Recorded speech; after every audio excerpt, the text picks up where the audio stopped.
Next month marks 40 years since I became a Deep Purple fan. The new album is expected in June. I'm seeing them live in my city on August 15th, and I run a YouTube channel dedicated entirely to this band. So when I say I've been thinking about this record, I mean, yeah, I've been thinking about the record. But this isn't a wish list video. I'm not going to sit here and tell you I want more Hammond organ or a 10-minute jam in 7/8 time. This is something more personal than that.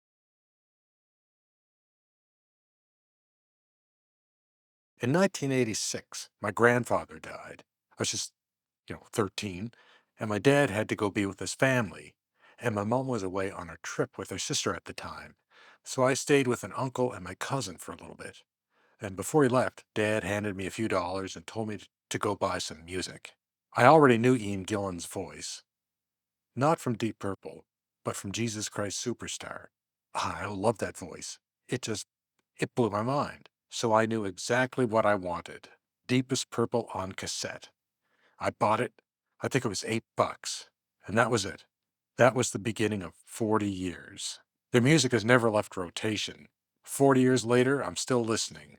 Through all the ups and downs of life. And like anyone else, I've had my ups and I have had my downs.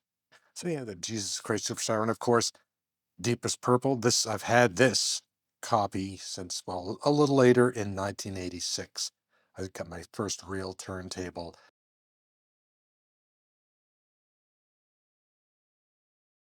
Look, I mean, the world is what it is right now.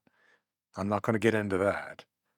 But a new Deep Purple album in the middle of all that, I'm not going to pretend I'm not looking forward to it. And here's what we know. The album has been produced by Bob Ezrin again. It's their 24th studio record. Ian Gillan has described it as a loose concept about the end of humanity, but optimistic, about metamorphosis, about what comes next for us. Roger Glover has said he wants a beefier sound, better drum sound, and less compression. He said he starts from being a fan and asks himself what he wants to hear versus what he's hearing. That's an interesting thing for a band member to say out loud. As of right now, we don't have an official title, track list, artwork, or single. There's speculation floating around online, but nothing confirmed. So this isn't a breakdown of the album. It's what I'm hoping for before we get one. First off, the title.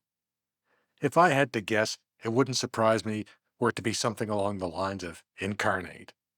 And the subsequent live album could be called Reincarnate. I mean, right? Come on. Of course, this is pure conjecture, but fun nonetheless. Now, I'm not going to do the whole this could be the last album routine. McBride has said in a recent interview there's already stuff in the calendar for next year. Gillan himself says the band is rejuvenated since Simon joined. His words were hard and mean and hungry. So they're not winding down. But let's not pretend the clock isn't there. Gillan has been honest about stepping away if the energy goes. McBride's also confirmed that the album is expected in June, and he said the band is focused on promo work, which would be right now after the recent dates. So videos, press kits, the whole machine is spinning up as we speak. This is his second album with the band after Equals One, and I am really curious to see how that relationship has developed now that he's been in the band for a bunch of tours and on his second album.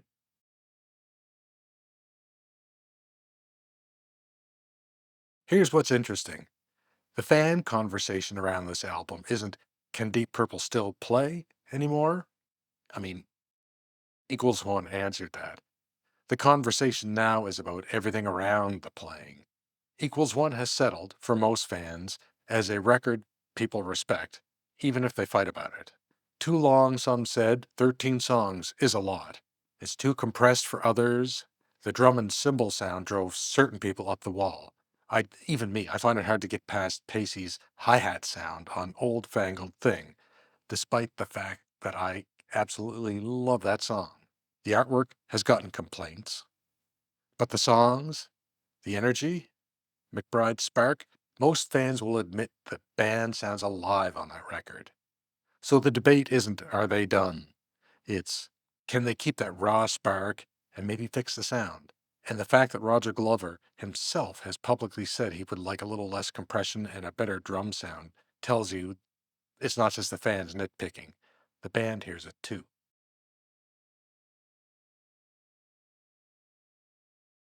My biggest worry is that it doesn't sound as raw as Equals One. I know that's not what most people expected me to say.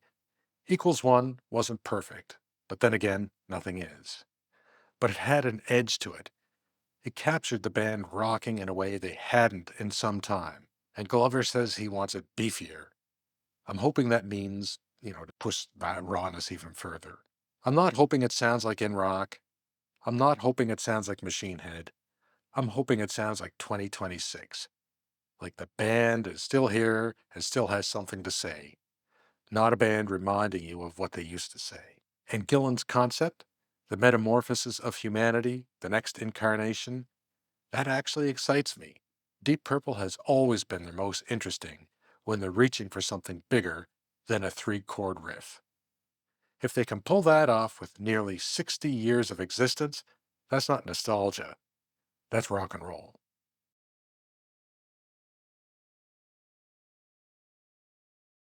I'm seeing them at Scotiabank Center on August 15th, and I don't know quite what to feel about it yet. Part of me is excited. Part of me is bracing for the possibility that they're not what they were. And part of me doesn't care either way. It just wants to be in the room. McBride says there's already stuff booked for next year. So maybe the pressure's off. Maybe I can just enjoy it without treating it so morbidly. I mean, that would be nice. The only thing morbid around here should be my obesity. And here's the other question. How many of the new songs actually make it to the set? The album is expected before the tour resumes, so the timing is there. But sometimes, Purple, their live sets can lean heavily on legacy material. If this album is as good as I'm hoping, I want to hear it in the room, not just on the record. Just like Equals One.